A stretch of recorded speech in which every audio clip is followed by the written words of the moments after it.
हाँ प्रिय छात्रों, जैसा कि पिछले वीडियो में मैंने आपको बताया था, भोजन एवं मानव स्वास्थ्य में हम लोगों ने कुपोषण के बारे में हम लोग चर्चा कर रहे थे। आज हम आगे बात कर रहे हैं विटामिन कुपोषण की।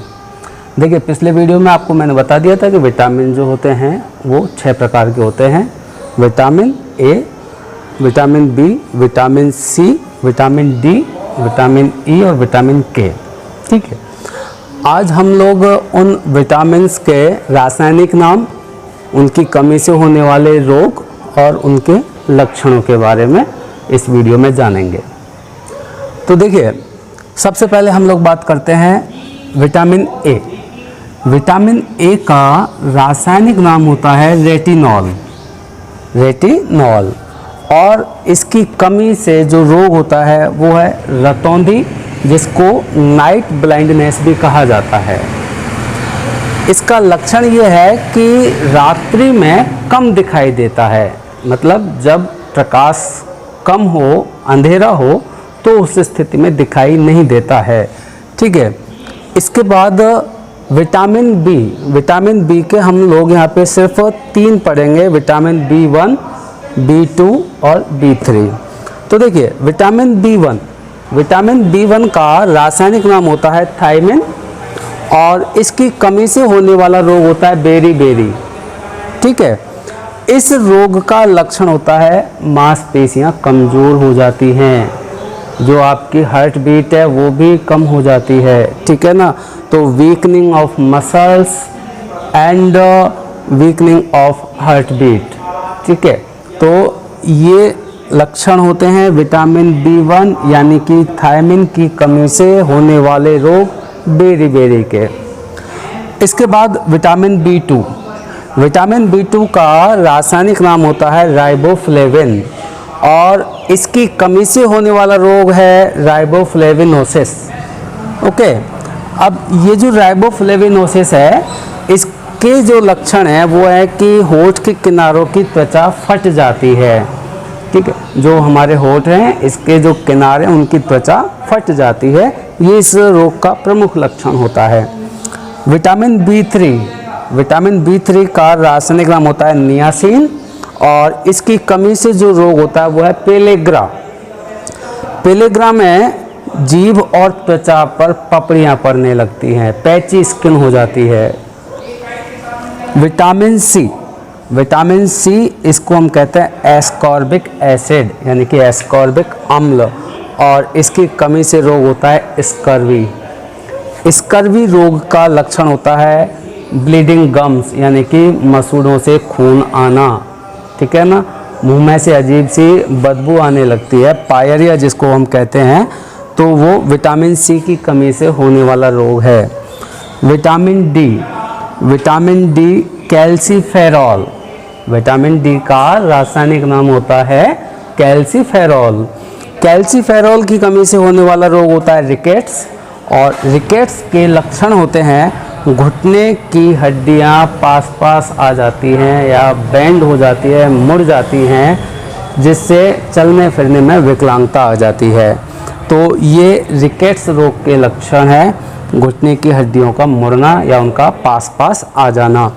तो देखिए, ये हुआ विटामिन कुपोषण। ठीक है, अब एक बार फिर से मैं आपको ये समराइज करवा दूँ। विटामिन ए रेटिनॉल, रोग होता है रतौंधी, नाइट ब्लाइंडनेस। विटामिन B1 नाम है थायमिन, रोग है बेरी। B2 राइबोफ्लेविन, रोग राइबोफ्लेविनोसिस। B3 नियासिन, रोग होता है पेलेग्रा। विटामिन सी एस्कॉर्बिक अम्ल, रोग होता है स्कर्वी। और विटामिन डी कैल्सीफेरॉल, और रोग होता है रिकेट्स। ठीक है, तो इतना आपको विटामिन माल न्यूट्रिशन में आपको जानना है। अब हम आगे बात करेंगे अगले पोषक पदार्थ की कमी से होने वाले रोग, और अगला जो मुख्य पोषक पदार्थ है वो मैंने आपको बताया था प्रोटीन। ठीक है, प्रोटीन कुपोषण। देखिए बच्चों, प्रोटीन जो होता है ये जो छोटे बच्चे जो होते हैं, मैंने आपको पिछले वीडियो में बताया था कि जो बढ़ते हुए बच्चे होते हैं उनके भोजन में प्रोटीन की मात्रा का होना बहुत ज़रूरी है। यदि पर्याप्त मात्रा में उनको प्रोटीन नहीं मिलेगा तो उनकी वृद्धि रुक जाएगी, बाधित हो जाएगी।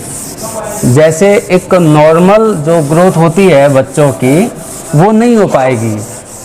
तो इसके लिए आवश्यक है कि उनके भोजन में प्रोटीन पर्याप्त मात्रा में होना चाहिए। देखिए, आप तो टीवी पे ऐड भी देखते होंगे, देखते हैं ना? हाँ, कौन से? हॉर्लिक्स का आता है, कॉम्प्लान का आता है, बूस्ट का आता है ना, कि ये खाओ बच्चा बड़ा हो जाएगा, है ना, वृद्धि नहीं हो रही है तो ये खाओ वो खाओ। एक्चुअली उनमें होता क्या है, फूड सप्लीमेंट्स, है ना, और उन फूड सप्लीमेंट्स में मुख्य होता है प्रोटीन, क्योंकि बच्चों की वृद्धि के लिए प्रोटीन आवश्यक होता है। इसलिए प्रोटीन को हम कहते हैं बॉडी बिल्डिंग डाइट। क्या कहते हैं? Body building diet.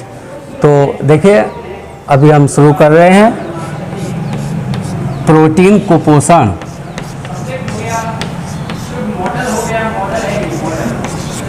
प्रोटीन कुपोषण।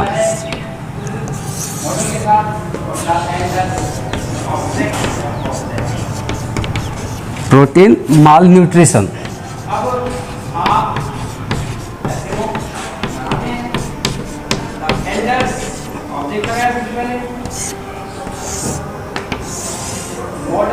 हाँ भाई, तो देखिए प्रोटीन कुपोषण क्या होता है। जो गरीब बच्चे जो होते हैं या ऐसे परिवार जिनकी आर्थिक स्थिति बहुत अच्छी नहीं होती है, उनके भोजन में पर्याप्त प्रोटीन का अभाव होता है। प्रोटीन की कमी से उनके शरीर में अनेक रोग होते हैं, ठीक है। और इन रोगों में से जो मुख्य 2 रोग हैं जिनके बारे में हम लोग इस पाठ में पढ़ेंगे, वो है, एक तो है क्वाशियोर-कोर।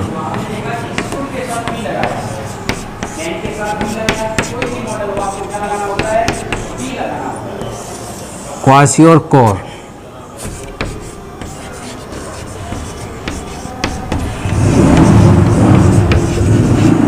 क्वाशियोर-कोर।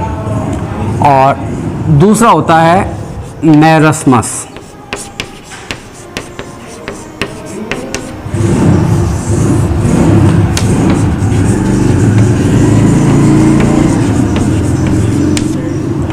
मैरस्मस। प्रोटीन कुपोषण यानी कि प्रोटीन की कमी से होने वाले रोग कौन कौन से हैं? क्वाशियोर-कोर और मैरस्मस। देखिए, क्वाशियोर-कोर जो रोग होता है, इसके क्या लक्षण होते हैं? यदि भोजन में लंबे समय तक प्रोटीन की कमी बनी रहे तो उसमें बच्चों के शरीर में कई सारे लक्षण दिखाई देते हैं। उनमें से प्रमुख लक्षण होता है कि उसका विकास रुक जाता है, मतलब उसकी वृद्धि रुक जाती है। उसका पेट फूल जाता है, बच्चे का पेट फूल जाता है, ठीक है ना। स्वभाव उसका चिड़चिड़ा हो जाता है, एकाकी रहने लगता है, भूख नहीं लगती, ठीक है। तो ऐसे जो लक्षण होते हैं उन वो सारे के सारे लक्षण क्वाशियोर-कोर के होते हैं। तो क्वाशियोर-कोर डिजीज़ यानी कि जो क्वाशियोर-कोर रोग है, इसके क्या लक्षण होते हैं? सबसे पहला कि बच्चे को भूख कम लगेगी, उसका पेट मोटा हो जाएगा, ठीक है, और उसको स्वभाव जो है वो चिड़चिड़ा हो जाएगा। ये सारे लक्षण, त्वचा बदरंग होने लगेगी, ये सारे क्वाशियोर-कोर के लक्षण होते हैं। दूसरा रोग है मैरस्मस। मैरस्मस जो रोग होता है, ये कब होता है? ये होगा कि जब प्रोटीन के साथ साथ ऊर्जा की भी कमी हो, मतलब कार्बोहाइड्रेट भी यदि पर्याप्त मात्रा में नहीं मिल रहा हो, तो उस स्थिति में मैरस्मस रोग होता है। तो मैरस्मस रोग कब होता है? जब प्रोटीन के साथ साथ ऊर्जा की भी कमी हो तो मैरस्मस रोग हो जाता है। इसमें क्या होता है? इसके क्या लक्षण हैं? तो देखिए इस रोग का लक्षण होता है कि बच्चा एकदम सूख जाता है, एकदम कंकाल के जैसा दिखाई देने लगता है, ठीक है ना। आप उसकी एक एक हड्डी को गिन सकते हो, कंकाल के जैसा हो जाता है। और इसके अलावा जो उसकी आँखें हैं, ठीक है ना, वो अंदर की तरफ धंस जाती हैं। आँखों की जो चमक है, जो ग्लो है आँख का, वो बहुत कम हो जाता है, ठीक है ना। पीले पीली सी धसी धसी, ठीक है ना, इस तरह के लक्षण दिखाई देते हैं मैरस्मस रोग के। तो बेटा ये हुआ प्रोटीन कुपोषण। तो प्रोटीन कुपोषण में मैंने आपको बताया था कि जब भोजन में लंबे समय तक प्रोटीन की अनुपस्थिति बनी रहे तो इस स्थिति को प्रोटीन कुपोषण कहते हैं। प्रोटीन कुपोषण से होने वाले दो रोग, एक क्वाशियोरकोर, दूसरा मैरस्मस। क्वाशियोरकोर सिर्फ और सिर्फ प्रोटीन की कमी से होने वाला रोग है। इसमें बच्चा चिड़चिड़ा हो जाता है, भूख कम लगने लगती है, उसका पेट फूल जाता है, ठीक है, इस तरह के लक्षण उसमें दिखाई देते हैं। उसकी त्वचा जो है वो बदरंग होने लगती है, धब्बेदार त्वचा हो जाती है। दूसरा रोग है मैरस्मस। ये कब होता है? जब प्रोटीन के साथ साथ ऊर्जा की भी कमी हो तो ये मैरस्मस रोग होता है। इसमें बच्चा एकदम सूख जाता है, उसकी एक एक हड्डी आप लोग गिन सकते हैं, कंकाल के जैसा दिखाई देता है।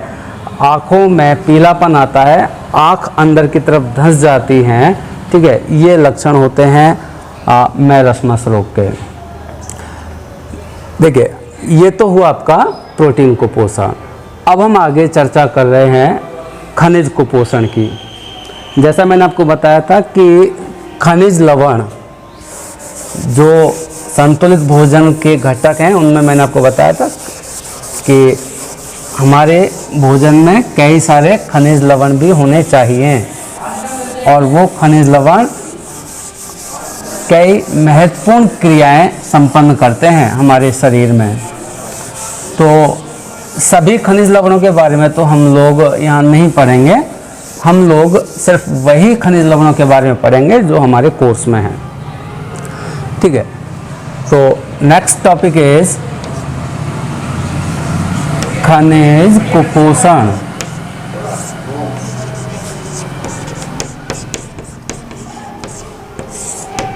खनिज कुपोषण इसको कहते हैं मिनरल माल न्यूट्रिशन।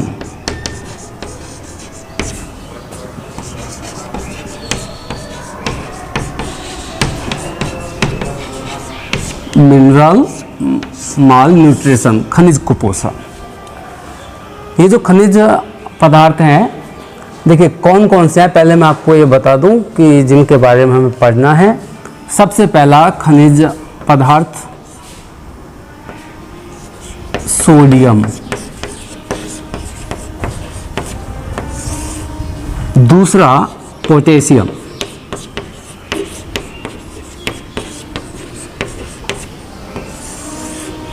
तीसरा कैल्शियम,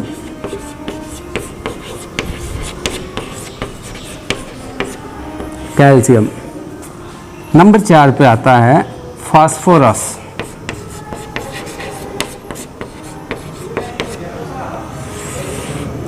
नंबर 5 पे आता है लोहा,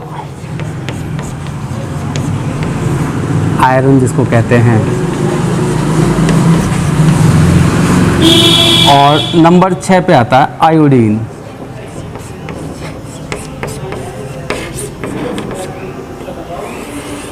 तो ये कुछ खनिज लवण हैं, सोडियम, पोटेशियम, कैल्शियम, फास्फोरस, लोहा और आयोडीन। देखिए इस टॉपिक में से भी एग्ज़ाम में क्वेश्चन पूछा जा सकता है। तो सबसे पहले हम लोग बात करते हैं कि ये जो खनिज लवण हैं इनके स्रोत क्या होते हैं, ये हमें कहाँ से प्राप्त होते हैं, यानी कि सोर्स ऑफ दीज मिनरल्स, स्रोत। देखिए सोडियम की जो आपूर्ति होती है वो आपको होगी साधारण नमक से।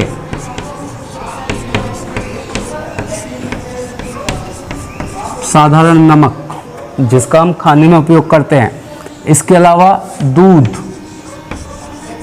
इससे भी आपको ये प्राप्त होगा। सोडियम का कार्य क्या है, क्या कार्य करता है ये हमारे शरीर में? तो देखिए, जो सोडियम है ये हमारे मांसपेशियों पर नियंत्रण, मांसपेशियों पर नियंत्रण करता है। इसके अलावा ये जो तंत्रिकाएं होती हैं, तो तंत्रिकीय आवेगों का संचरण, तंत्रिकीय आवेगों का संचरण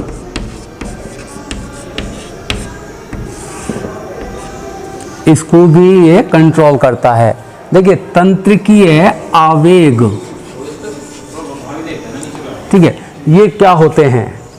तो नर्व इम्पल्स, मतलब जब भी कोई बाह्य वातावरण में परिवर्तन होता है अचानक से, तो उसकी सूचना तंत्रिकाओं के द्वारा मेरुरज्जु और मस्तिष्क तक पहुंचाई जाती है और उसके आधार पर फिर प्रतिक्रिया व्यक्त की जाती है। ठीक है, जैसे आपका हाथ गलती से किसी हॉट प्लेट पे, गर्म वस्तु पे टच हो गया तो आप तुरंत अपना हाथ उठाते हैं। ठीक है, तो ये जो सूचना है, इनका आदान प्रदान, तो उसको हम कहते हैं तंत्रिकीय आवेग।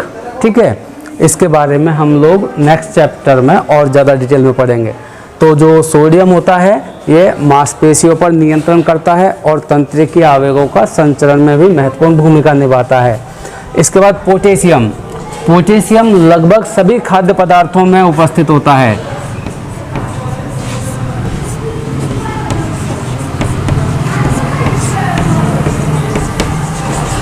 सभी खाद्य पदार्थों में ये उपस्थित होता है और इसके भी वही काम है जो सोडियम का होता है, मांसपेशियों पर नियंत्रण करता है, तंत्रिकीय आवेगों का संचरण करता है, ये भी इसका वही काम है। कैल्शियम, देखिए कैल्शियम जो होता है ये हमें दूध, मांस, हरी सब्जी, फल, अंडा, इन सब से कैल्शियम की आपूर्ति होती है। ठीक है, अब ये कैल्शियम जो होता है ये क्या काम करता है? देखिए, कैल्शियम विटामिन डी के साथ मिलकर हड्डी और दांतों को मजबूती प्रदान करता है। ध्यान रखना, अकेला नहीं कर सकता, विटामिन डी के साथ, विटामिन डी के साथ मिलकर हड्डी व दांतों को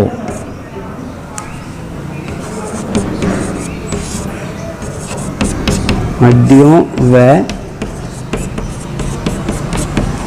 दांतों को मजबूती प्रदान करता है।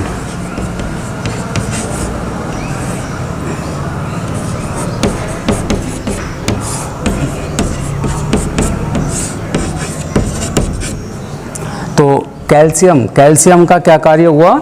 विटामिन डी के साथ मिलकर के हड्डियों व दांतों को मजबूती प्रदान करना। अब हम बात करते हैं फास्फोरस। तो फास्फोरस के भी सोर्स वही हैं जो लगभग कैल्शियम के हैं। ये हमें मांस, हरी सब्जी, अंडा, दूध, इन सब से प्राप्त होता है और इसका भी काम है कि ये कैल्शियम के साथ मिलकर, ध्यान रखना, फास्फोरस कैल्शियम के साथ मिलकर के हड्डियों व दांतों को मजबूती प्रदान करता है।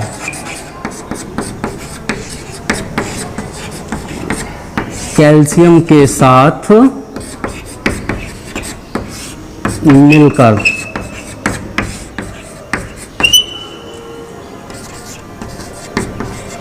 हड्डी व दांत को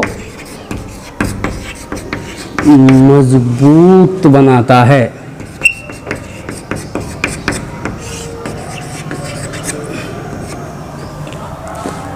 इसके बाद आयरन यानी कि लोहा। लोहा हमें हरी पत्तेदार सब्जियों से, हरी पत्तेदार सब्जी से प्राप्त होता है और इसका प्रमुख कार्य होता है आरबीसी का निर्माण। आरबीसी, रेड ब्लड कार्पसल्स, लाल रक्त कणिका, तो उनका निर्माण आरबीसी के निर्माण में सहायक होता है आयरन, लोहा। देखिए भोजन में यदि लंबे समय तक आयरन की कमी रहे तो आरबीसी का निर्माण नहीं होगा, और आरबीसी की कमी वाले रोग को कहते हैं एनीमिया, रक्ताल्पता। ठीक है, और अब हम बात करते हैं आयोडीन की।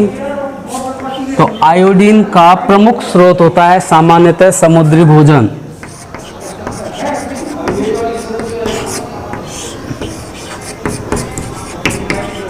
जो समुद्री भोजन होता है उसमें आयोडीन पर्याप्त मात्रा में होता है, तो उसका हम लोग यूज करते हैं। इसके अलावा वर्तमान में नमक के साथ भी आयोडीन की सप्लाई की जाती है।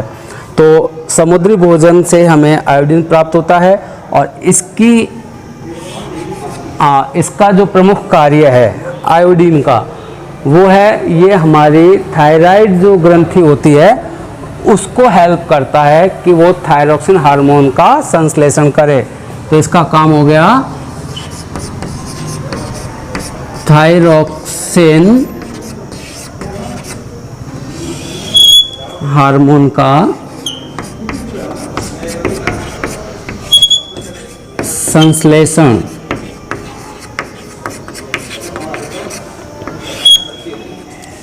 थायरोक्सिन हार्मोन का संश्लेषण। यदि आयोडीन की कमी रहेगी तो थायरोक्सिन हार्मोन कम संश्लेषित किया जाएगा, और उस स्थिति में जो रोग उत्पन्न होता है उसको हम कहते हैं गोइटर, यानी कि गलगंड घेंगा रोग। इसमें गला सूज जाता है और एक तरफ लटक जाता है। ठीक है, तो ये खनिज कुपोषण एक बार आप फिर से इसे देख लें। खनिज कौन कौन से हैं? सोडियम, पोटेशियम, कैल्शियम, फास्फोरस, लोहा और आयोडीन। तो सोडियम, इसके स्रोत यहाँ पे लिखे हुए हैं, साधारण नमक, दूध आदि से प्राप्त होता है, और इसका काम होता है मांसपेशियों पर नियंत्रण करना और तंत्रिकीय आवेगों का संचरण करना। सेम यही फंक्शन पोटेशियम का भी होता है। ठीक है, कैल्शियम, कैल्शियम कहाँ से प्राप्त होगा? दूध, मांस, हरी सब्जी, फल, अंडे, इन सब से कैल्शियम प्राप्त होगा, और इस कैल्शियम का प्रमुख कार्य होता है विटामिन डी के साथ मिलकर हड्डियों व दांतों को मजबूती प्रदान करना। यदि कैल्शियम कम रहेगा, ठीक है, तो आपकी हड्डियां कमज़ोर रहेंगी, और इस रोग को हम कहते हैं आर्थराइटिस। ठीक है, इसी तरह से फास्फोरस, फास्फोरस लगभग सभी भोजन पदार्थों में, ठीक है, जिनमें से आपको ये कैल्शियम प्राप्त हो रहा है सभी में फास्फोरस होता है ऑलमोस्ट, और इसका काम हो गया कि कैल्शियम के साथ मिलकर हड्डी व दांतों को मजबूती प्रदान करता है। लोहा हरी पत्तेदार सब्जियों से प्राप्त होता है मोस्टली, और इसका प्रमुख काम है आरबीसी का, लाल रक्त कणिकाओं का निर्माण करना। इसकी कमी से होता है एनीमिया रोग। और आयोडीन, आयोडीन समुद्री भोजन से हमें प्राप्त होता है, और इसका काम होता है थायरोक्सिन हार्मोन का संश्लेषण करना, और इसकी कमी से, आयोडीन की कमी से कौन सा रोग होता है बेटा? थायराइड घेंगा रोग, जिसको हम कहते हैं गोइटर, गलगंड रोग होता है। तो ये टॉपिक हमारा कंप्लीट हुआ, खनिज कुपोषण। अभी हम नेक्स्ट टॉपिक पे बात कर रहे हैं, और वो है जल। देखिए, जल यानी कि वाटर,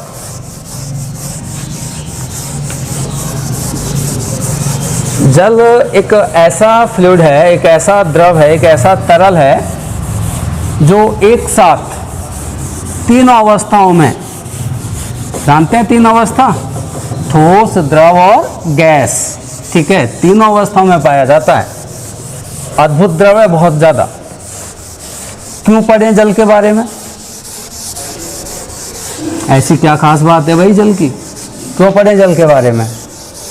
तो देखिए, जल बहुत ही एक आवश्यक घटक होता है, क्योंकि हमारे यानी कि सजीवों के शरीर में जितनी भी उपापचयी क्रियाएं होती हैं वो जलीय माध्यम में संपन्न होती हैं।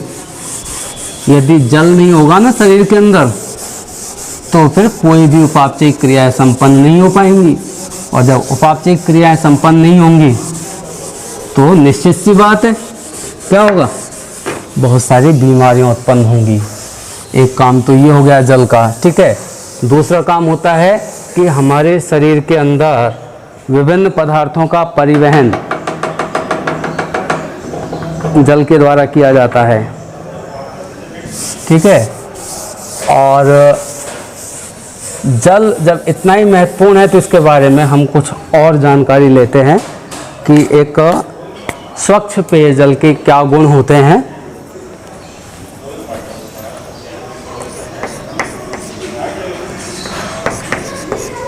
पेयजल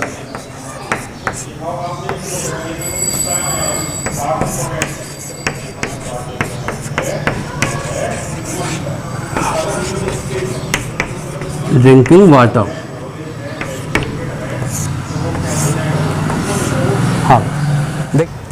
हाँ तो देखिए स्टूडेंट्स, ड्रिंकिंग वाटर एंड पेयजल के बारे में अब हम लोग नेक्स्ट वीडियो में पढ़ेंगे। धन्यवाद।